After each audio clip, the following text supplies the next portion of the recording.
நாட்டிலேயே வறுமை ஒழிப்பில் தமிழகம் முதல் இடத்தில் உள்ளதாக அரசு தெரிவித்துள்ளது. இது தொடர்பாக தமிழ்நாடு அரசு வெளியிட்டுள்ள அறிக்கையில், கடந்த 40 மாதங்களில் புதிதாக 1666 ரேஷன் கடைகளும் 100 கோடி ரூபாயில் 230 நெல் கொள்முதல் நிலையங்களும் அமைக்கப்பட்டுள்ளதாக தெரிவிக்கப்பட்டுள்ளது. மேலும் அதிக எண்ணிக்கையில் சேமிப்பு கிடங்கு அமைத்துள்ள தமிழக அரசுக்கு மத்திய அரசு முதல் பரிசு வழங்கியுள்ளதாகவும் கூறியுள்ளது.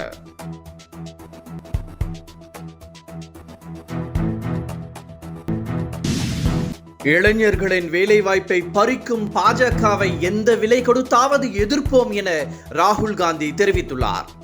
ஏகலைவனை விரல் துண்டிக்கப்பட்டது போல மத்திய பாஜக அரசு இளைஞர்களின் கட்டை விரலை துண்டிப்பதாக குற்றம் சாட்டியுள்ள ராகுல், அரசு வேலைவாய்ப்பு அறிவிக்கப்படுவதில்லை என்றும், அறிவிக்கப்படும் அரசு வேலைவாய்ப்புகளுக்கு தேர்வு நடத்தப்படுவதில்லை என்றும், அப்படி அறிவிக்கப்பட்டாலும் வினாத்தாள் கசிந்து முறைகேடுகள் நடப்பதாகவும் விமர்சித்துள்ளார். மத்திய பிரதேசம், உத்தரப்பிரதேசம், பீகார் ஆகிய மாநிலங்களில் வேலை வாய்ப்பை வலியுறுத்தி இளைஞர்கள் போராட்டத்தில் ஈடுபட்டு வருவதாகவும் ராகுல் காந்தி சுட்டிக்காட்டியுள்ளார்.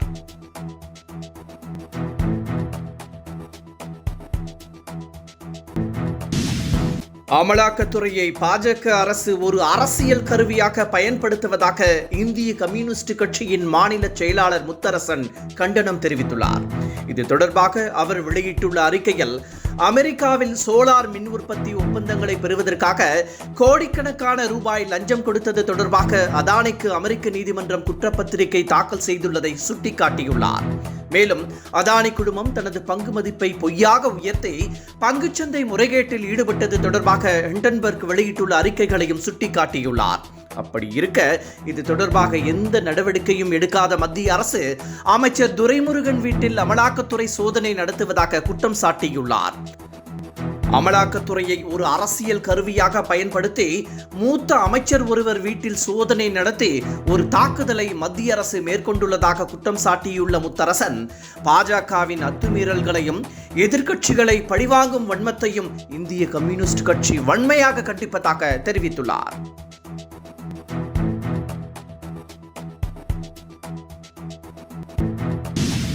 புஷ்பா 2 திரைப்படத்தின் ரிலீஸின் போது திரையரங்கில் ஏற்பட்ட கூட்ட நெரிசலில் சிக்கி ஒரு பெண் உயிரிழந்த சம்பவம் தொடர்பான வழக்கில் நடிகர் அல்லு அர்ஜுனுக்கு ஜாமீன் வழங்கப்பட்டுள்ளது. இந்த வழக்கு தொடர்பாக கைது செய்யப்பட்ட அல்லு அர்ஜுனுக்கு ஹைதராபாத் உயர்நீதிமன்றம் 4 வார கால நிபந்தனைகளுடன் ஜாமீன் வழங்கியது. இந்த நிலையில் நிபந்தனைகளை தளர்த்தி சாதாரண ஜாமீன் வழங்க மனு தாக்கல் செய்திருந்தார் அல்லு அர்ஜுன். இந்த மனுவை விசாரித்த ஹைதராபாத் நீதிமன்றம் ஜாமீன் வழங்கி 1 லட்சம் ரூபாய் செலுத்த உத்தரவிட்டுள்ளது.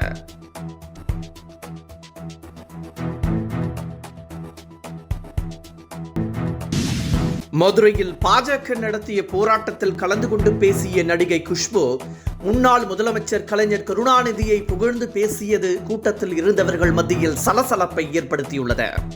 அண்ணா பல்கலைக்கழக விவகாரம் தொடர்பாக பாஜக சார்பில் மதுரையில் இன்று போராட்டம் நடத்தப்பட்டது.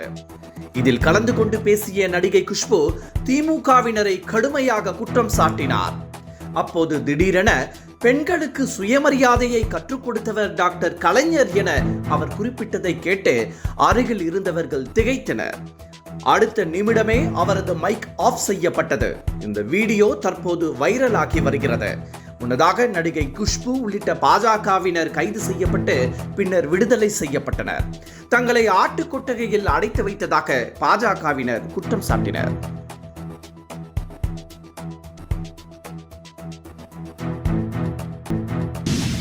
புதிதாக தமிழக வெற்றி கழகம் என்ற பெயரில் அரசியல் கட்சியை தொடங்கியுள்ள நடிகர் விஜய் மாவட்ட செயலாளர்களை நியமிக்கும் நடவடிக்கையில் தீவிரமாக ஈடுபட்டு வருகிறார். இந்த நிலையில் இந்த பணியை ஜனவரி மாதம் இறுதிக்குள் முடிக்க வேண்டும் என கட்சியின் பொதுச் செயலாளர் ஆனந்துக்கு விஜய் கெடு விதித்துள்ளதாக தகவல் வெளியாகியுள்ளது.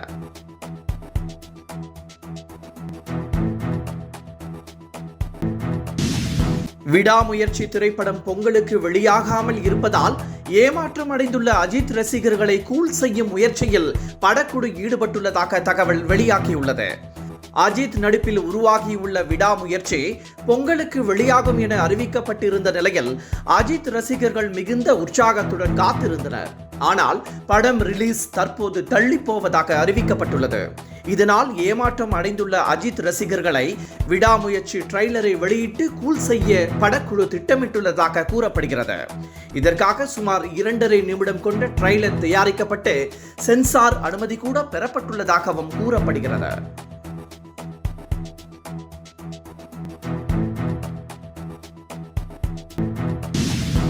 இத்தனை ஆண்டுகளில் தனக்கென தனியாக ஒரு வீடு கூட கட்டி கொண்டதில்லை என பிரதமர் நரேந்திர மோடி உருக்கத்துடன் தெரிவித்துள்ளார்.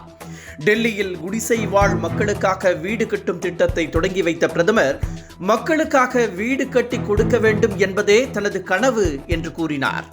தான் நினைத்திருந்தால் மற்றவர்களைப் போல மாட மாளிகை கட்ட முடியும் என்றும், ஆனால் தனக்கு அந்த ஆசை இல்லை என்றும், எல்லோருக்கும் வீடு என்பதே தனது கனவு என்றும் பிரதமர் உருக்கமாக தெரிவித்தார்.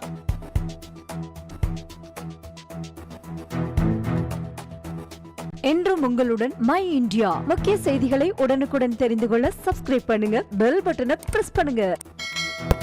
என்றும் உங்களுடன் மை இந்தியா.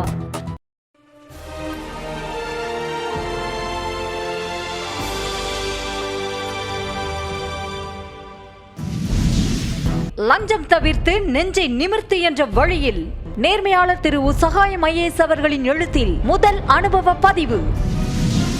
கடைசி தரியில் கண்டாங்கி சேலை திசை மாற்றிய பணி அனுபவம். புத்தக வெளியீட்டு நாள் வெள்ளிக்கிழமை 3/1/2025. நேரம் மாலை 6 மணி. இடம் காமராஜர் அரங்கம், சென்னை.